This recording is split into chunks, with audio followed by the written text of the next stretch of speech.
Hola amigos, bienvenidos a un nuevo encuentro.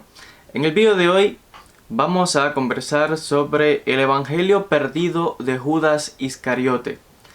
Vamos a hablar de un documento gnóstico, un famoso Evangelio perdido que se encontró, digamos que a finales de los 70 y que para muchos fue revolucionario por las ideas y por el conocimiento que nos presenta en cuanto a la figura de Judas. Recordemos que Judas Iscariote normalmente en la tradición de los evangelios canónicos se ha conocido como el traidor, aquel que traicionó la confianza de su maestro y lo vendió por 30 piezas de plata.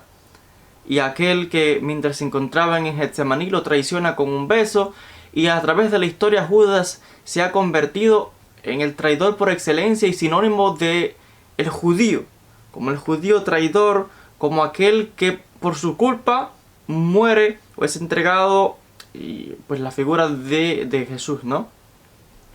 Claro, según la opinión de los historiadores e investigadores, hay que decir que a medida que con el paso del tiempo el cristianismo se fue separando del judaísmo como una secta más y se fue independizando como una religión propia, pues se fue cada vez más demonizando, al parecer, o atribuyendo la culpa de la muerte de Jesús a los judíos, y en este caso Judas pues se mostró como el judío por excelencia, el traidor por excelencia, y en este caso víctima de muchas aberraciones y culpabilidad, etc. Pero ese evangelio que se descubrió, ese texto que se descubre en Egipto, es un texto gnóstico que estuvo oculto por más de 1700 años. Y cuando se descubrió en los aproximadamente 1978, creen algunos, estuvo oculto por 16 años más en una bóveda en un banco de Nueva York, en Estados Unidos, hasta que finalmente llegó a las manos de diferentes investigadores, y cuando llegó a las manos del profesor Rudolf Kasser y comienza a examinar el texto, se da cuenta de que es un documento cristiano antiguo escrito en copto y que comenzaba con unas palabras indicando crónica secreta de Jesús a Judas Iscariote. O sea que es una conversación privada entre Jesús y sus discípulos, pero principalmente entre Jesús y Judas Iscariote. Y la visión de este evangelio, perdido o prohibido por mucho tiempo por la iglesia, pues es diferente, ya les decía, porque Judas se muestra aquí como el discípulo favorito de Jesús. O sea que no es Juan, sino Judas Iscariote es el discípulo preferido, el predilecto del maestro. Y lo que es más, parece ser que en el texto se deja ver de que la misión que cumple Judas es una misión que el propio Jesús le encomienda. La misión de traicionarlo es porque el propio Jesús le pide que lo haga así, porque si para eso ha venido, alguien tiene que hacer el trabajo. Pues él comisiona a Judas como la persona especial para esto y le dice que sepas que por esto vas a ser maldecido a través de las generaciones. Y claro, con razón, para la iglesia primitiva, porque según se piensa, este es un texto que se escribió hacia el siglo II en un original en griego que se perdió, y la copia que se encontró está en copto, que es el lenguaje de los cristianos de Egipto, y data del siglo IV.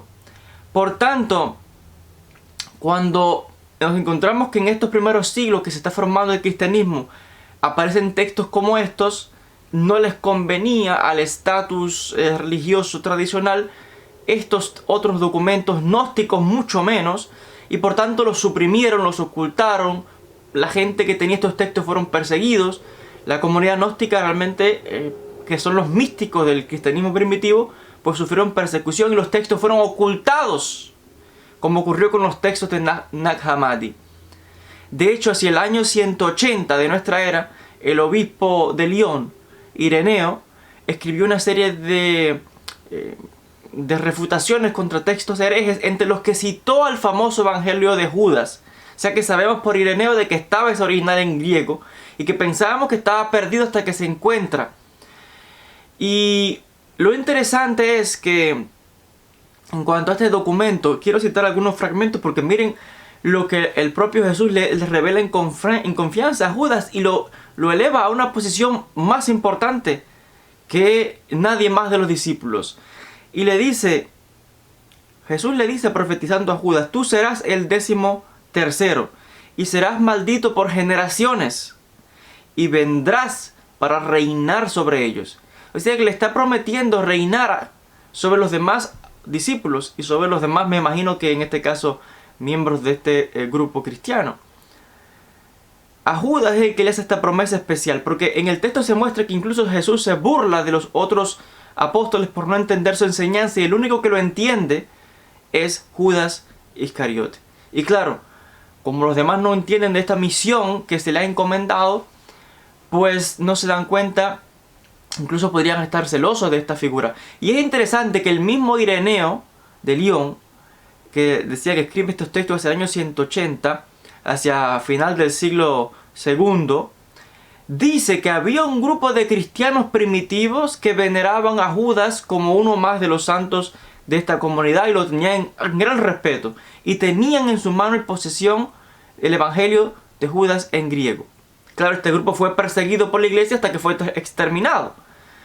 Entonces vemos que, claro, estos documentos se persiguieron, se eliminaron, copias como estas sobrevivieron, y malamente, porque casi deterioradas, algunas líneas no se pueden leer y tuvieron que ser ocultadas. Entonces deja para los historiadores, nos permite conocer que había variedad de grupos cristianos en aquella época, no una comunidad como se piensa, como se ha enseñado en las diferentes iglesias, un grupo de apóstoles y una sola creencia hasta el día actual.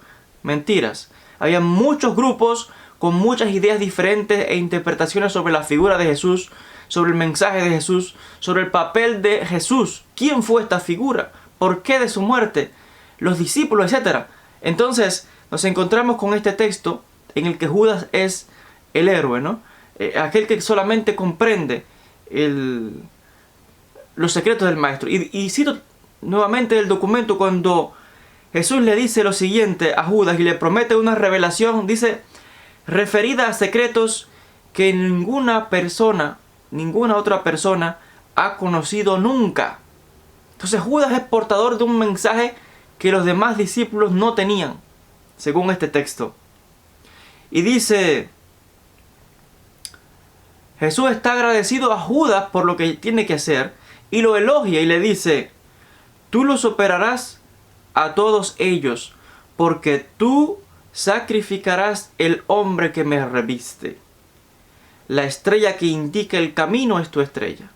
O sea que él buscaba como una liberación de ese cuerpo físico que lo ataba y quería la liberación del alma. Y lo interesante otra vez es que, bueno, el texto finalmente concluye en que sí, claro, lo traiciona, el texto dice que le dan cierto dinero, pero no da más detalles, no dice nada queda en que lo entrega a las autoridades, pero no habla nada ni de crucifixión, ni habla de que fue, ni de resurrección tampoco, ni de más nada. Entonces ahí queda como en suspenso, ¿no? El texto. Solamente lo entrega, pero no habla de otros detalles del documento. Entonces muy interesante este texto. Claro, inmediatamente crea un revuelo para el mundo cristiano, el mundo de creyentes, porque dice, ¿qué es esto?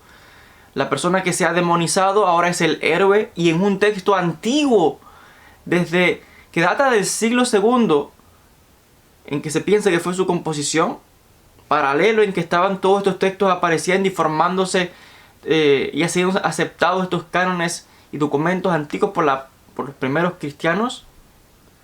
Entonces estaba esta comunidad que seguía a este hombre y lo veneraba como alguien importante. Puede, por supuesto, generar controversia para los creyentes actuales. Incluso algunos profesores pensaron de que el Vaticano tal vez tendría una copia original de este documento guardada y oculta porque no quería que saliese a la luz. Otros investigadores dicen eso no es cierto, son especulaciones, el Vaticano no oculta nada. Y la Iglesia, según se dice, afirmó de que da la bienvenida a estos documentos. Entonces, bueno, queda todo un halo de misterio envuelto entre la veracidad del texto, el grupo de cristianos primitivos que seguía tenía este documento y seguía a Judas, y los conflictos que habría, por supuesto, con otras comunidades. Realmente fascinante para los historiadores, para los investigadores e imagino que también para el cristiano curioso, pues que conocer de estos documentos. Les agradezco a todos como siempre por la atención. Si Dios quiere nos veremos en el próximo encuentro con más historias, temas relacionados con religión, filosofía, curiosidades y otros misterios. Gracias y hasta un próximo encuentro.